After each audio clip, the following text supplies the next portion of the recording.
I interviewed a lot of people, and I'd ask them what they thought of Rini, and they'd say, oh, he was a great guy, he was so much fun, he was so charismatic, we liked him so much. And I'd say, well, do you think he did it? And they'd say, oh yeah. I'm Eve Lazarus, and I'm an author. I write true crime books and history, and my latest one is Murder by Milkshake. I first heard about the Castellani murder here back in the 90s at the Police Museum through a true crime exhibit that you had here.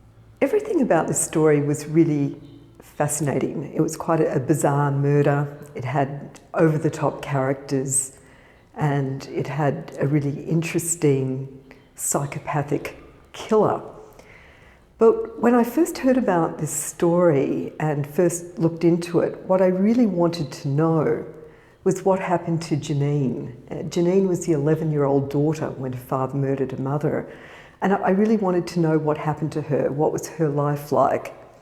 And I really wanted to give Esther back a voice. She was always overshadowed by René and his, sort of amazing exploits and personality.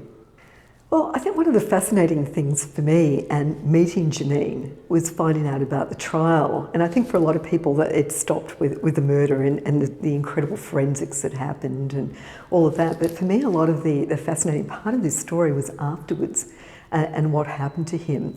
Janine committed perjury when she was 13. She was the only defence witness. She was put on the trial and coached to lie. And even, when I was reading her trial testimony back, 50 years later, and, saying to her, well, did you say this? No, I didn't say that. They coached me to say that. And they would wear her down. They would say, well, you remember, Janine, you remembered it happened this way. Just a horrible, horrible thing to do. And I think part of the horror that she feels now and why she wants the story to come out was that she believed her father. She believed he was innocent until she was into her 20s. And then she found out he wasn't, and she cut off all contact. He got the death penalty. He was scheduled to hang. The death penalty was commuted 2 weeks before he was scheduled to hang.